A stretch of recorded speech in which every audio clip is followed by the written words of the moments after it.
Hey y'all, welcome back to At the Table podcast, a virtual table where we discuss all things young adulting. My name is Fikayo and thank you so much for having me in your ears.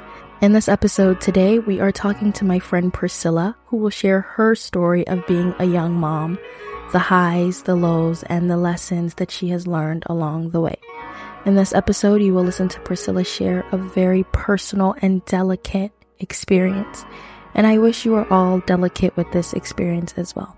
It is important to say that here at the table, we do not condone anything specifically, but we do believe that it is important to have this conversation because being a young parent is a marginalized aspect and a marginalized group of being a young adult.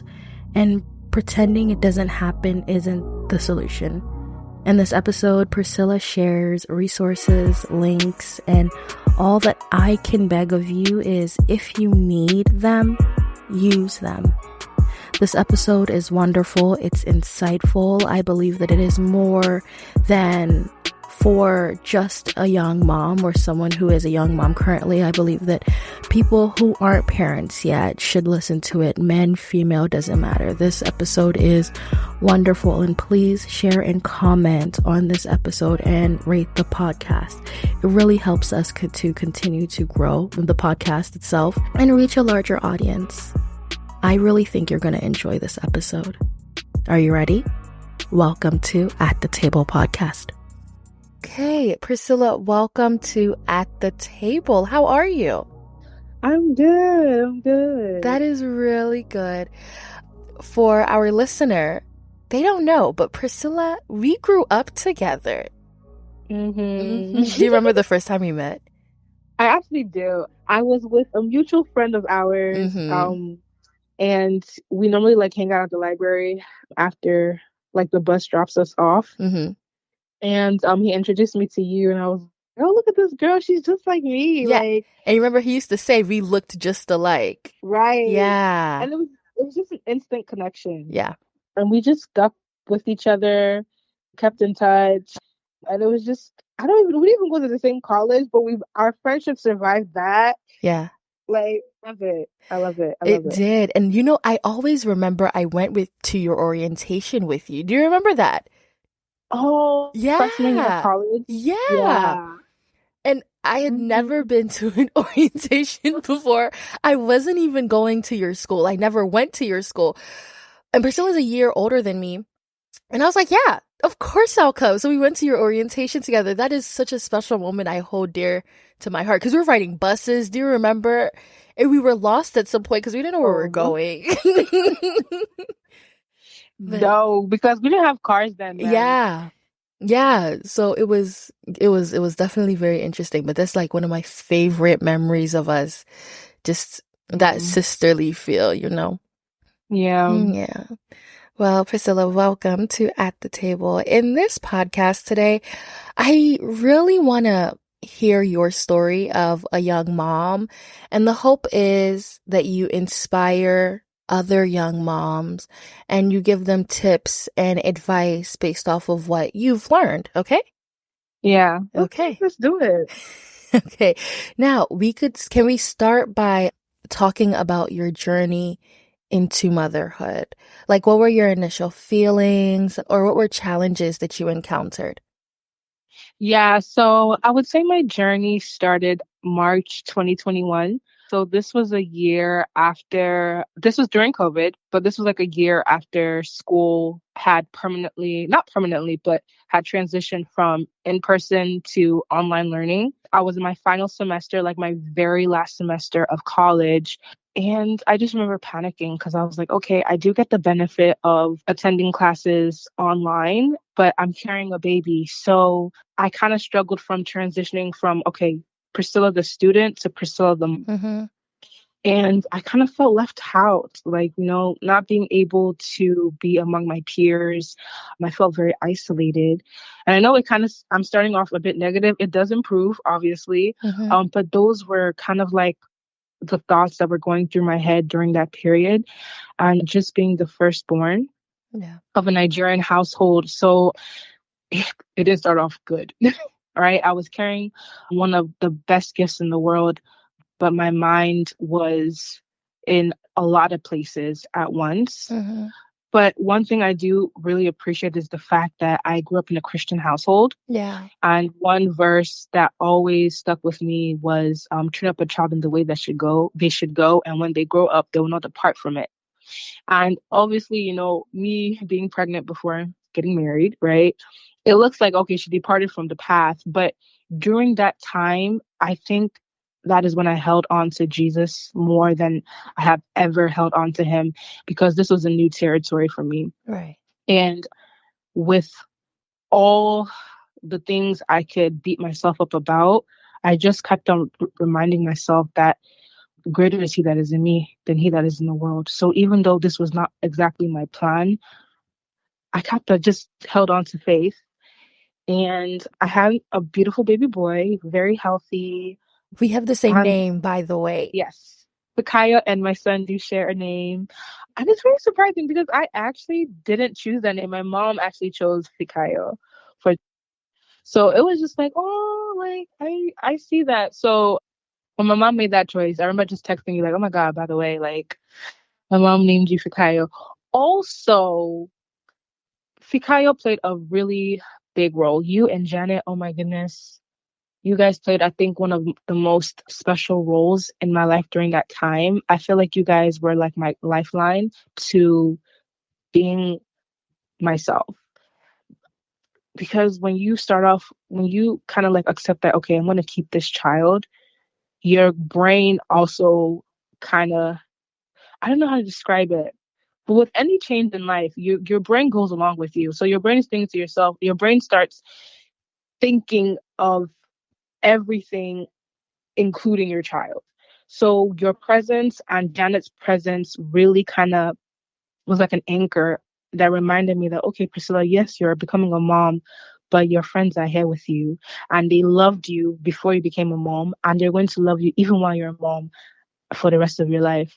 And even though you did start this stage earlier than them, look on the bright side. When they also become moms, everything works out. You can kind of guide them, and which is why I'm even here, right? Being able to do this with you and really encourage, even if you're not a mom or you already are a mom, we really are, we're just meant to be there for each other, right? So friendship definitely was something that helped me get through just the initial disappointment of getting pregnant at 21. And then everything changed once Toby came. Literally everything changed. I did forget about like the pain and like the shame of being a young mom temporarily when Toby was first born, because everything was like, oh my God, the baby and the newborn smell and all of that.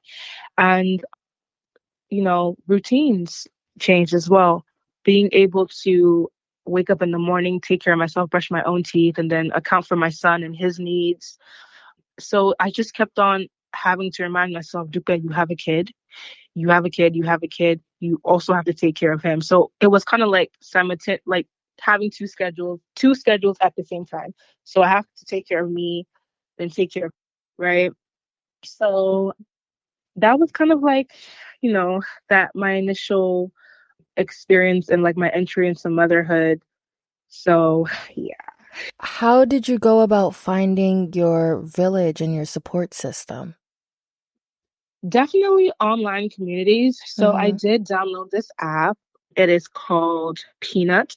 And it's like a social media app for mommies of all ages, and it's like Facebook. So you can tailor it to your location. You can also tailor it to your interests. So if you're a mom that is interested in, let's say, at home births, or you're a mom that's interested in Montessori schools, like whatever your interests are, you could kind of like specify what groups you wanted to join on Peanut. And so during like my first 6 months, because I literally didn't know what I was doing, my Peanut, YouTube were really my village. Mm-hmm. And as well as you guys, just keeping you guys updated, texting you guys all the time. And like, I didn't have anyone my age Yeah. in my immediate circle of friends that was going through what I was going through. So when I knew that, okay, I'm going through something with my son that obviously my friends really can't relate to, online communities was where I turned to for support. And yeah, this is another point of reference, anyone that's listening. Like, I know it's hard if you're like a single mom, because I want to like even specifically tailor this conversation to young moms, young Yeah. single moms, right? If none of your friends are going through what you're going through, I understand how isolating that can be, but there are online communities for you to join. So please don't feel like there's nothing out there for you, or you're too ashamed to speak up. There's stuff out there. There's Peanut. There's also Baby Center. And I'll send you the links to these things, Fikayo, if you want to add it to the show notes. Okay. So yeah. Okay. Okay. So what was that experience like, that initial experience of being a young mom?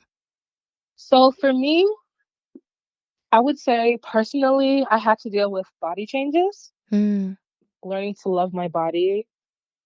I had to do this every single day. I had to look at myself in the mirror and be like, okay, your boobs look a little bit saggy, right? I was real with myself, but Mm-hmm. I had to be real, right? Because I didn't want to be in denial about how much my body had changed. So I felt like if I look at myself in the mirror and I take the time to love on the parts of my body that changed, it helped. It Yeah. really did help. So, for example, your boobs, because if you're breastfeeding, not everyone breastfeeds, but if you do decide to breastfeed, your boobs undergo a lot of change. They get saggier and they get heavier, and Mm-hmm. even like up to like your nipple as well, like that darkens in color too. So I took the time to love on that part of my body, my stomach as well. When you do, depending on how big your stomach gets, you might get stretch marks. And I had stretch marks, and my Mm-hmm. stretch marks are pretty dark because of I'm a dark skinned girl. So I had to take the time to love on my tummy as well. So that's something I dealt with. I also had to deal with the father of my child. He is an amazing guy. However, he, of course, was not ready to have a kid. And when I did decide to keep the pregnancy, he wasn't on board with it. And so I had to kind of figure out, okay, how to get in touch with his family and all of that. So that was a very that was I don't want to say it was traumatizing, yet after the whole ordeal, I think the biggest lesson I learned was forgiveness. Yeah. And I also had to learn that just as much as my life has changed as a mother, so does the father of your child's life change. Even if they even if they decide to stay or not, you have to acknowledge that their own lives have changed as well. And people react to that differently. And of course, like I said, when I told him about me being pregnant, his reaction was negative. And so I had to kind of deal with that negativity and not let that affect how I felt about myself, how I felt about my child. And then after dealing with that, I also had to kind of meet him halfway and recognize that not everyone has the same maturity level, right? So you have to kind of see, okay, yes, this is a situation with this person, and this is how far they can go in regards to contributing to my child. So we had to have that tough conversation, and it was hard because I felt let down, and I felt like, you know, it takes two to tango. But I think realizing that, okay, this person can only contribute X amount to raising this child Yeah. made it easier for me to, I guess, cut my losses and move on. Yeah. Right. So that's just like another point, another area I really want to highlight to young moms as well. I feel like the sooner you realize, okay, how far can the father of my child go, the better. That way you don't waste time fighting a losing battle, and you can really pour all that effort and energy into getting the help that you need. For Mm-hmm. example, government assistance. There's different community centers out there. I know we are based in Baltimore. I know downtown Baltimore has amazing nonprofit organizations specifically for families from low income backgrounds. as well as single moms. Mm-hmm. So yeah, like just I guess recognizing, okay, the father of your child, how does that look like arrangements in terms of co-parenting? And basically what I'm saying is the sooner you guys have that conversation, the easier it will be. That way your boundaries are not being crossed and essentially you're not, you know, beating a dead horse, right? And you're able to protect yourself and protect your child. So, Yeah. yeah. I know we were talking about this beforehand. You had brought up a really good point about forgiveness, and you said forgive him, but you also mentioned two other people to forgive. And I hmm wanted you to mention that here as well. I thought it was wonderful. When I said about forgiving myself and forgiving your child as well. Yeah. Yeah. Ooh.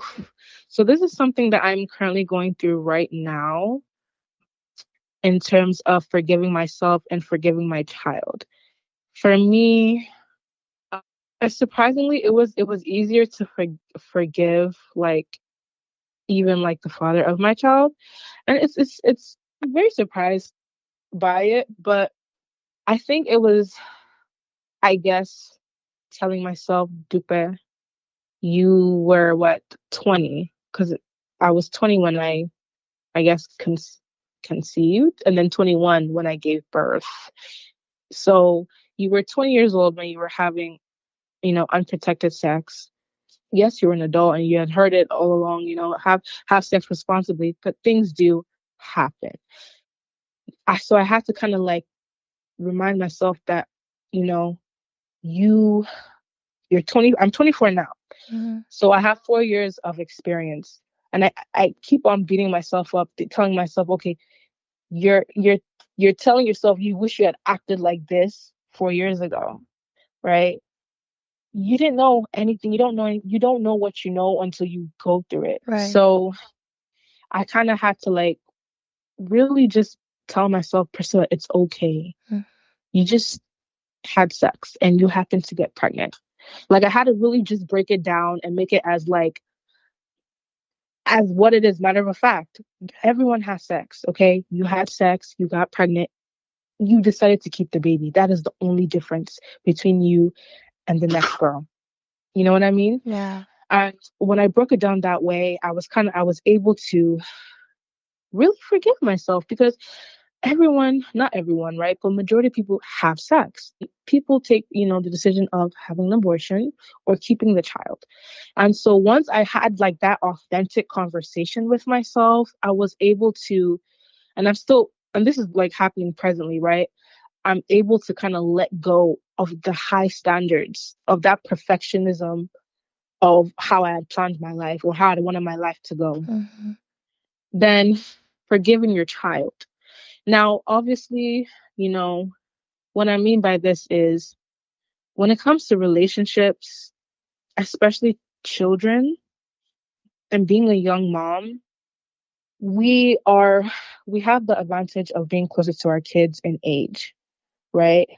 And for me, it was more of reminding myself that is going to offend me, is going to do things that just piss me off, right? Break something. Like like last year, he threw my iPhone 13 Pro I Max. remember that.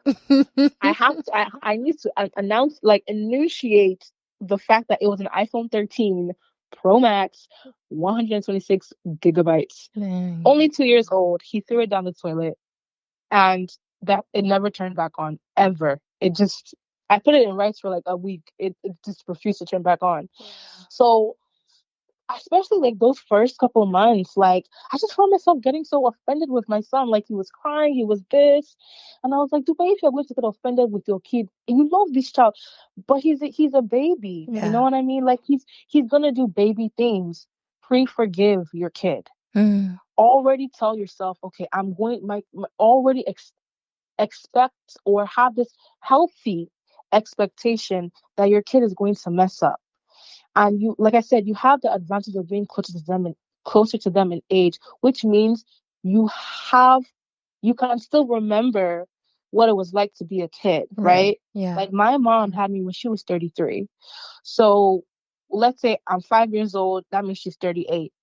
That's 33 years difference of, experience. So she Yeah. may not be able to relate to me, but I'm only 21 years older than my son. So we're closer in age, and I'm able to basically just relate to him and talk to him Mm-hmm.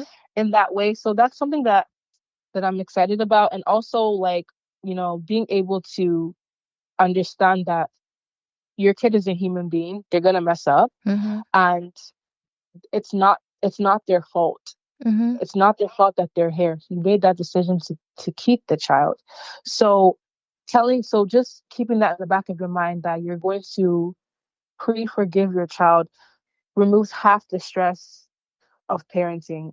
Your things nothing's gonna I don't want to I'm not trying to be morbid, but nothing's gonna be perfect. Once you Yeah. have a kid, always have that abundance of space. I don't know how to describe it. Like, have that gap of forgiveness Yeah. around your child, right? Yeah. Your child is going to get sick, and you're going to have to miss out on a party, or you're going to have to miss out on an event. So keep that in mind once as a parent, or when you do decide to be a parent, that anything can happen whenever you have a kid. It makes it You're less likely to get frustrated when things happen out of your control. You're less likely to get angry at the world. You're less likely to lash out on yourself and lash out on your kid and blame yourself when you already have that grace, right? Not just for your kid, but for you too. Right. Yeah. Yeah, that was really good. When we were talking about this before, and you mentioned like the baby's dad, understandable, yourself, understandable, but for your kid, you went away that I didn't expect you to go, but I think it's really, really good. Another thing though is like, how did you specifically identify your support system? Aside from like the online community, like, Mm. how did you know who was going to be there for you and who wasn't going to be there for you? And who you could lean on like heavy and who you couldn't lean on too heavy?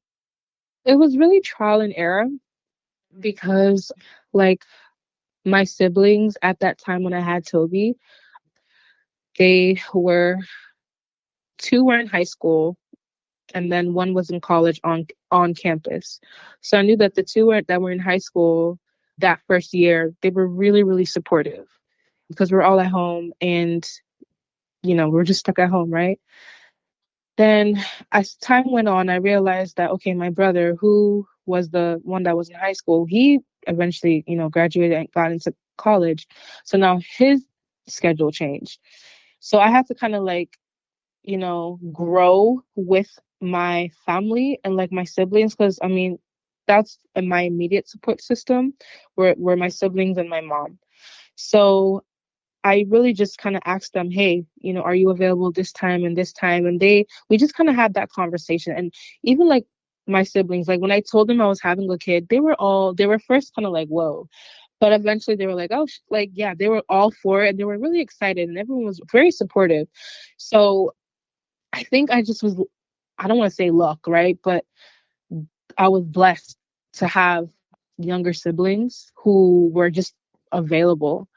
But now, like, they're getting older, and even Toby and I, right, he's gonna be 3 tomorrow, right? So he's gonna start preschool, and even my youngest sister, who was in high school at the time she's starting college now, so her schedule's changing. So I guess recognizing your support system really comes from just recognizing, well, who do you live with, right? Initially, like, first point, and then asking them, hey, what does your availability look like? Be vulnerable, be transparent.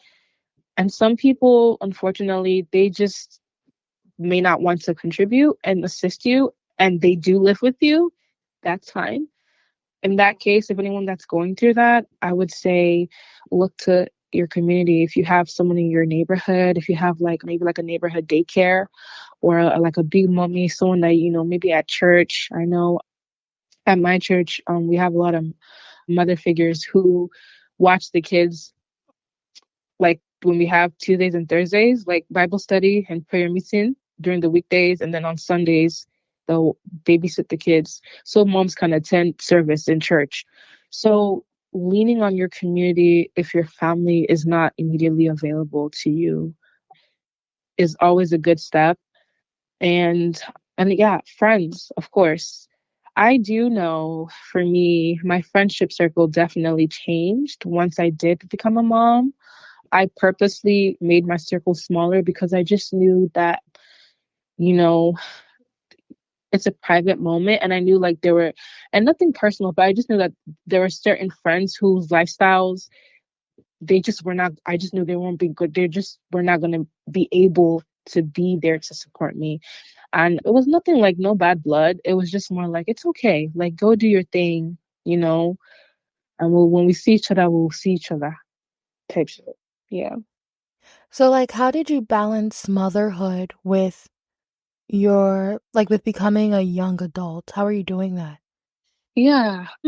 It is, it's a full-time job, juggling a full-time job and Yeah. it's like just to juggle it all is a full-time job.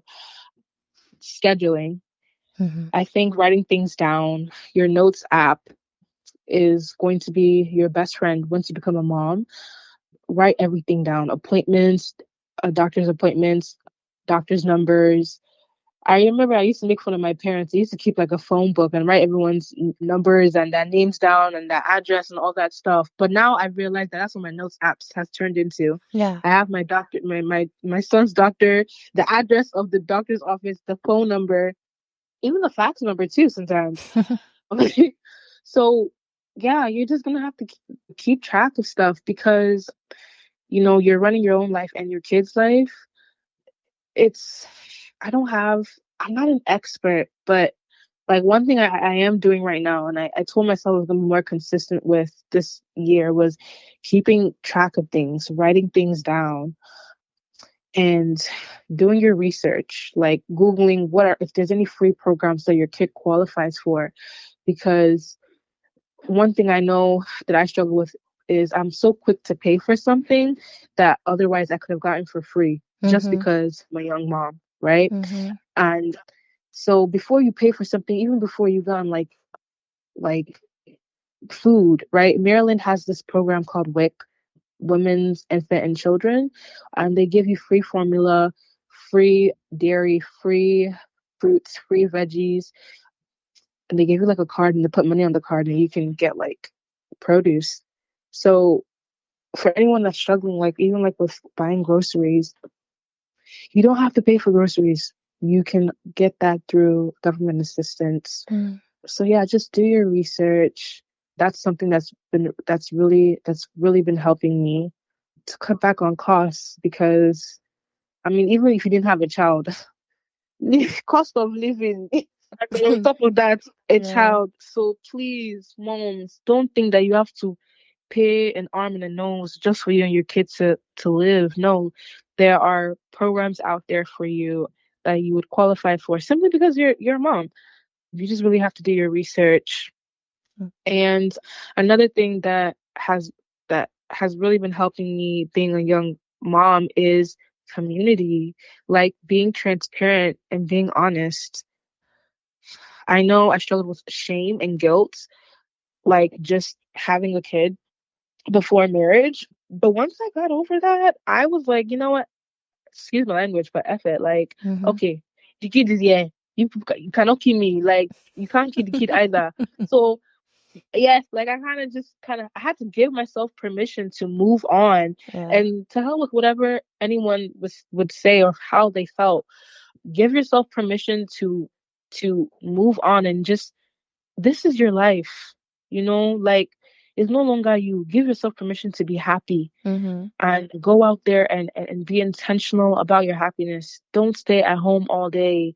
If you don't have a car, get yourself a little stroller with your son and just walk around your neighborhood. If your neighborhood is not safe, find something creative to do. Because I'm thinking about, I know it sounds extreme, like the whole neighborhood is not safe, but I'm thinking about every possible situation that a single mom could be in, Mm-hmm. right? Mm-hmm. Because I know there are some extreme situations, and I don't know if your podcast listeners, I don't know if they're all based in Maryland or so, but there are shelters for young moms who are homeless or about to get evicted. Or domestic So violence. yes, Yeah. that as well. Yeah. So lean on your community. There's always job fairs going on, I know, at the Baltimore Convention Center, as well as, I forget, but yes. There's a lot of government assistance too, and that's really important. Young moms, did you Mhm. hear that? The scholarships. I know we were talking about getting. Yes, Yeah. childcare scholarship. Yes, Mm-hmm. there is a program in Maryland that pays for your child's daycare up until I think age 12. So Yeah. yeah, I think they pay up to 300 a week. So it's about 1,200 a month. Mm-hmm. Mm-hmm. hmm So how do you keep okay? Like, how do you stay grounded? How do you take care of yourself? that's a good question. One thing I'm starting to do right now is working out. Everyone knows exercise Mm-hmm. is, it's key. And I know being a young mom, I know for me, an excuse I always used to give was, but my son, he won't let me exercise. How do I exercise with a kid? Kids have a lot of energy. Even just running after your toddler, that's a form of exercise. Mm-hmm. Be intentional about it, right? So take your kid out for walks, play out in the background if you guys have a big enough of a yard. If your child is, depending on your child's weight, you can use your child as a dumbbell kind of, Mm-hmm. Do incorporate squats him with into them. yeah, and there's so many in-home workout videos, like your couch is a bench press. Mm-hmm. What else? I don't know, man. Like I just started this fitness journey, but yeah, exercise, eating healthy. Oh my Yeah. goodness. Let me tell you guys something. Eating healthy makes a difference. I am so serious. Like they have been telling me this since I was born, but I don't believe them. But this month, go, tell me why I went to go and buy.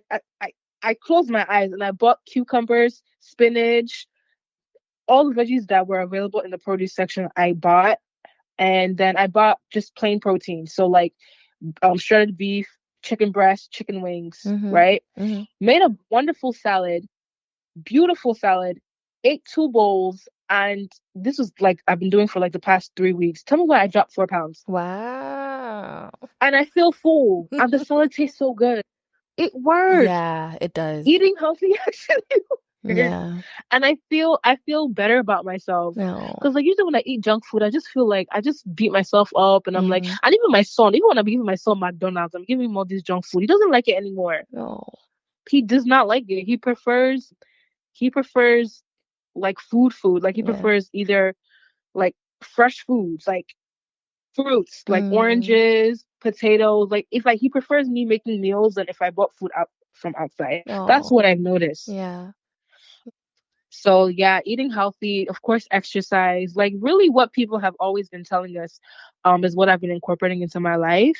I think for me, it was really about just being intentional about Mm-hmm. it, Mm-hmm. right? And stop using my son as an excuse. Yeah. Because I if when you're in a healthy mind, right, you're better able to serve your kids, Yeah. right?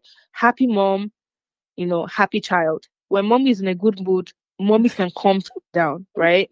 Yeah. So taking care of yourself is definitely vital. And please, we are all we're getting older. We're not getting younger. Mm-hmm. What they have been saying in the 60s is to see the same thing today. Exercise and eat healthy is definitely key in therapy. Yeah, in therapy. And I'm they just gonna know shove it. that right in there. I'm telling you, they know it. Therapy. Go to therapy. Yeah, that's Fikayo's area of expertise. That is something that she's still trying to.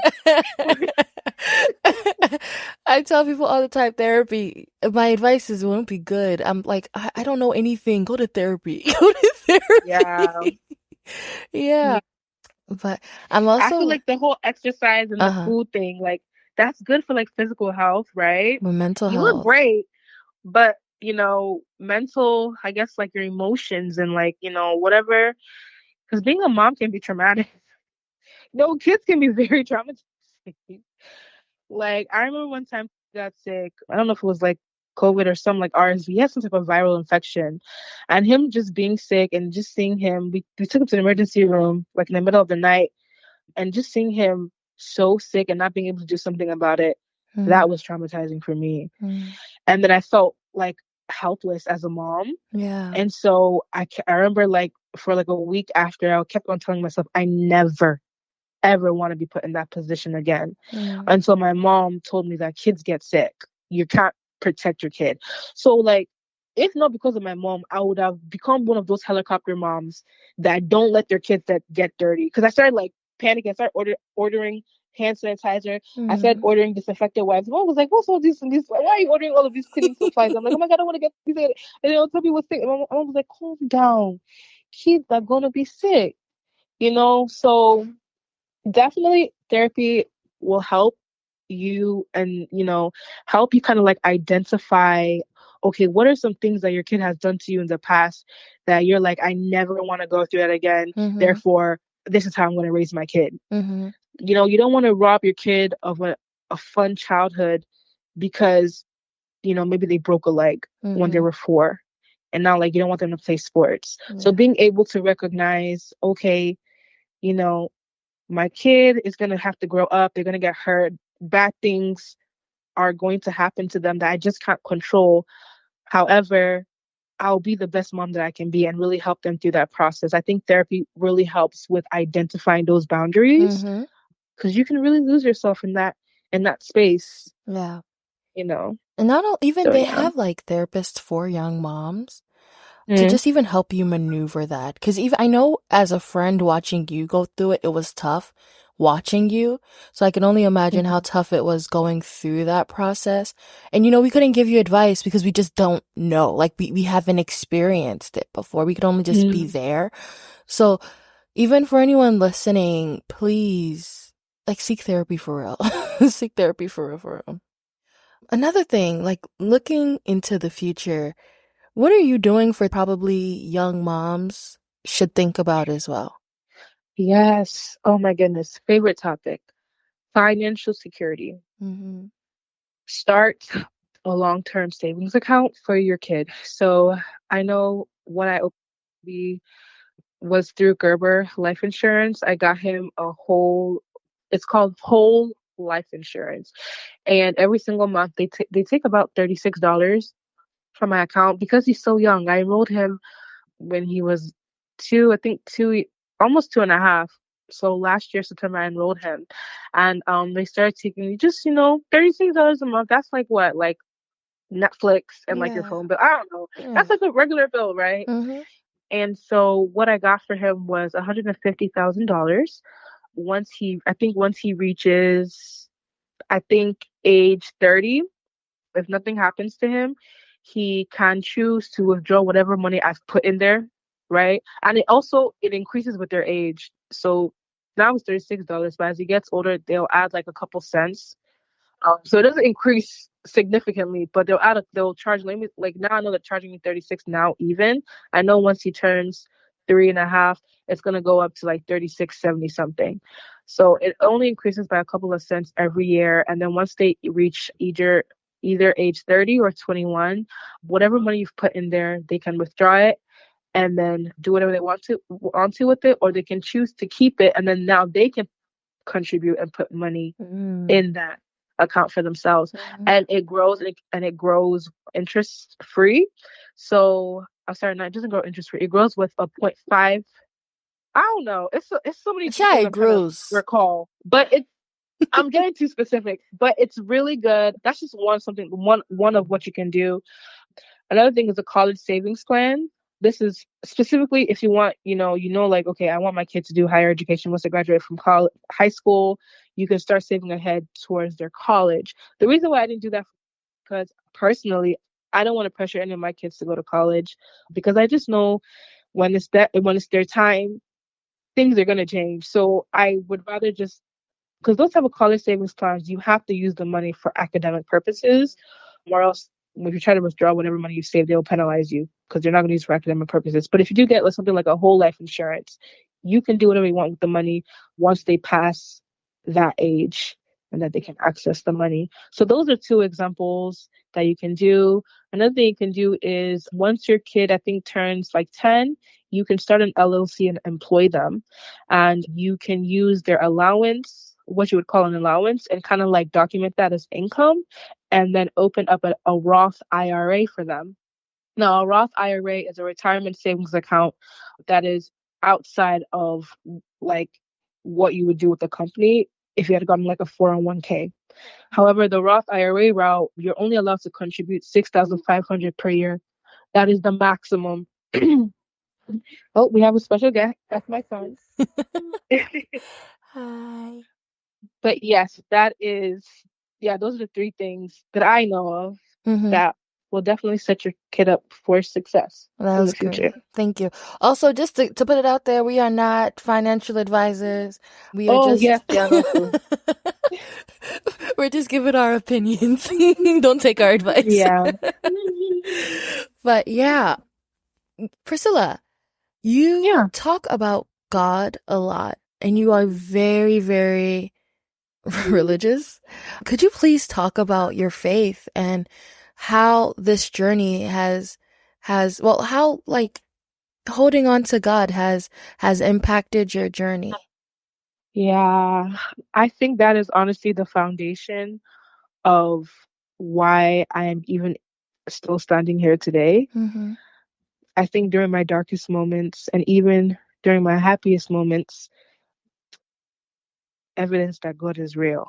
So every day that I see my son, the fact that he's alive and breathing is not because I'm the best mom on earth or because I brush his teeth every day or I feed him or anything, but it's really because God is the one that's sustaining his life. Mm, I know it's not because of anything I'm doing.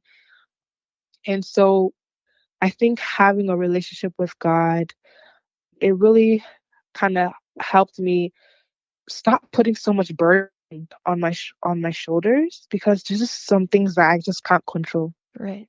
Unfortunately, there are just some things that you have to recognize as a mom that you cannot control.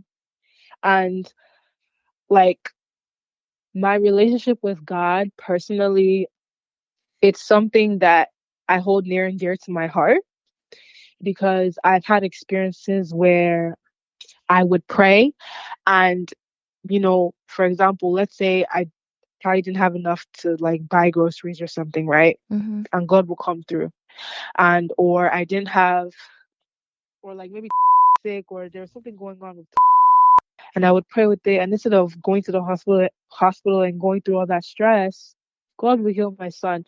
Like there's been many times when other kids would get sick in the daycare that he's going to and be the only one that's not sick because every single day and it's not even because of my prayer, but it's really just because of God and His mercy. And I remember when I was pregnant, I remember a very specific prayer I used to pray to God was, God, don't let my son's life be wasted, and for him to have perfect health. Because for you to do anything, here on earth, health is very important. And I know that I want my son to be able to carry out whatever purpose he needs to carry out for the kingdom of God. And I want him to be healthy doing it. And I think just him being born during COVID, I think that was what really contributed to that prayer point was that not him not falling sick or him not being a sickly child. And as well as, yeah, like him just fulfilling purpose here on earth. And, because we can choose to ignore it, but I really do feel like we are in the end times. And I feel like we are definitely in the last days of the last days. And so I'm a very strong believer of the next generation of kids are divinely gifted and talented. And it is the responsibility of we, the parent, to make sure that we raise these children in a way where they are bold for Christ and they're not going to be afraid to speak up and talk about Jesus, in their classrooms, in public, amongst their friends, because we need more morals. We need more, what do I say? We need more just good morals. Yeah, yeah. We I need more good completely morals. agree. Completely agree. Priscilla, thank you so much. We are coming up on the last, I think, 3 questions. And Mhm. this question is for the young moms who are listening or who may be listening, and they're still trying to find their way. What advice would you have for them? I would say I want you to first start with journaling. I want you to write down every thought, not every thought, but write down your feelings. I want you to become your own safe space Mm. first, because you're not going to get, no one is going to be your safest space than you. Okay? Don't, I know as moms, we are, we tend to, what's the word? Um, Pour into everything else but ourselves. But you must, not need, you have to. It is a must. You need to be your own safe space first, and you need to pour into your own self. And that looks like journaling, taking that time in the morning for yourself, even if it's just 20 minutes. Wake up just a little bit earlier than the other kids and fill your own cup first. Mm. You will feel so much better about yourself the rest throughout the day, and you'll be able to be present for your children. I think that is the very, very first step, is recognizing that you need to be there for you first before you can be there for anybody else.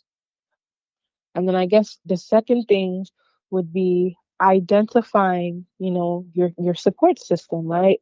So looking at, like, okay, as a young mom, are you in school, or are you on the career route? Are you growing your career? Like, look at what your goals are, and then identify the people in your support system that can help assist you in meeting those goals, Mm-hmm. and communicate ahead of time. And then the third point after that would be, and okay, so this kind of like piggybacks off the second point, but basically having that conversation with the father of your child, and I guess gauging whether, to how much of an extent are you going to contribute to raising, our kid. Mm. So having that conversation, right, instead of kind of like leaving that door open or leaving a gray area. Oh, my kid's father, he comes and he goes. Because if you kind of set that routine up where your kid's father just comes and he goes as he pleases and only shows up whenever he feels like it, eventually you're gonna get burnt out, right?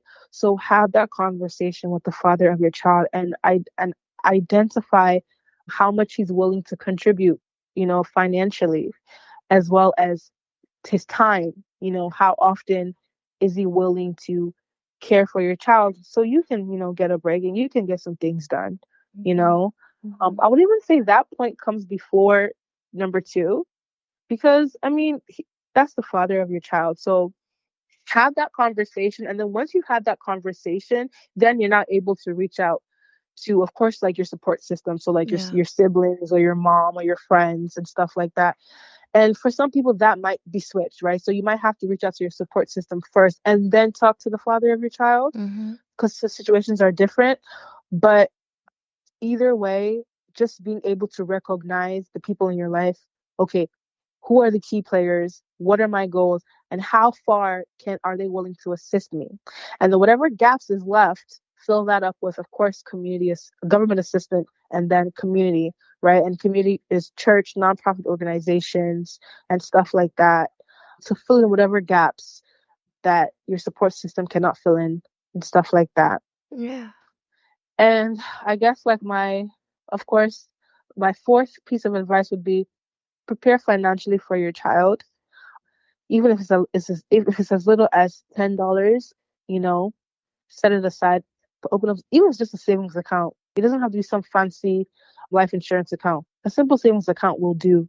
Then eventually you can transfer it to a more sophisticated financial account. Start off with a savings account. If it's just $10 a month that you can put down for your kid, do that. But save up for your child. Start something. That way you're able to model that good habit of saving for your kid. And so when your kid grows up and they're able to say, oh, wow, mommy has been saving X amount of money for me since I was born, it Mm-hmm. makes them feel secure. It makes them feel happy.